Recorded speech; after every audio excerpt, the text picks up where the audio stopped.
Do you know what pain is?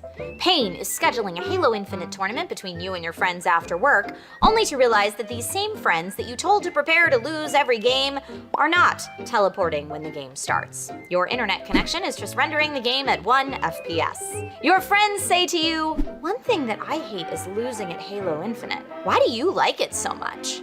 Now that's pain. Worry not. Here are some tips to get the most out of your experience when cloud gaming. Hello everyone, my name is Trisha Hirschberger and you are watching DIY in 5, the show where we break down tech topics into easily digestible bites in 5 minutes or less so that you can DIY your own tech. Today we're discussing how to get the most out of your cloud gaming experience so you can stay in the game.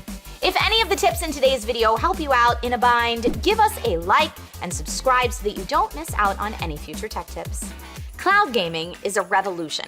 We can now play high-performance video games on devices we already own virtually anywhere. This is now possible because the game engine is running on a powerful server in the cloud, and it's simply streamed to your device.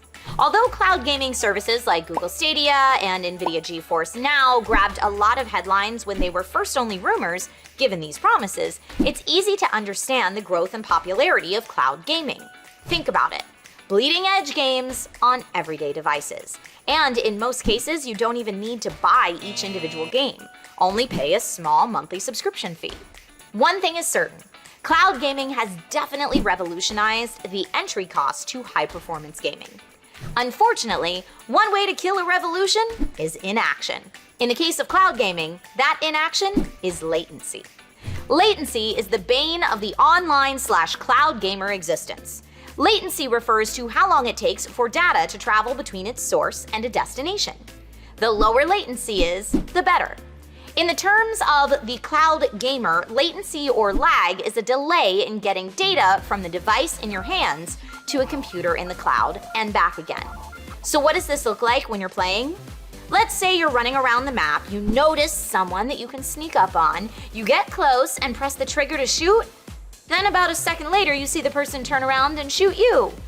Gah, latency! So how do we minimize latency and get the most out of our experience? The first thing you should do is run a speed test and search for your ping value. Again, if we already know that latency is the time it takes for my controller and map data to go up to the server and to come back from the server, ping is the command that reports latency in a unit of time, normally in milliseconds. For an optimum gaming experience, we recommend striving for a ping of 50 milliseconds or lower. When your ping is 100 milliseconds or higher, your gaming experience will be severely degraded. If you can, always, and I mean always, get off of Wi-Fi and onto a hardline. There will be much lower signal degradation from the router. Okay, we know that it's not possible for everyone to avoid using Wi-Fi, say if you're on your phone, for example. In that case, Wi-Fi will be faster than cell data. Always try to use the 5 GHz connection. It will generally be faster with lower ping times. Also make sure that you're in line of sight from your router. If you have to use a 2.4 GHz connection, these same rules apply. Okay, let's say you have followed all of these tips and you are still getting pings higher than 50 milliseconds. It may be time to replace your router. The best way to check this is by doing the following. Take a laptop to your router and modem. Connect the laptop via LAN to the router and run a speed test. Take note of the ping value. Next, connect the laptop directly to your cable modem and run the same speed test.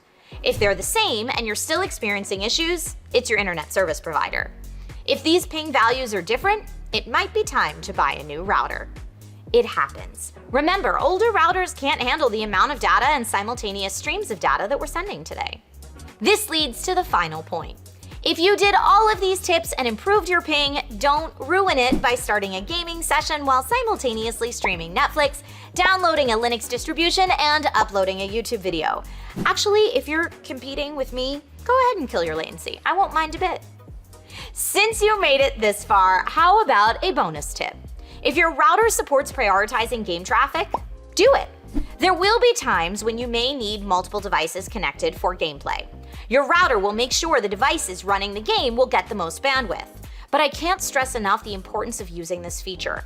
I've seen people think they have the best internet, forget to implement this, and as soon as multiple devices start going, the internet comes to a crawl.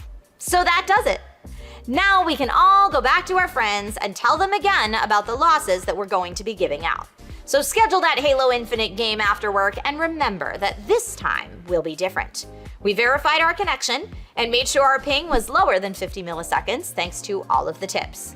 People, we will not fail. Remember, failure is not an option, at least not in this dojo. My name's Trisha Hirschberger, and I'll see you next time with more DIY in 5.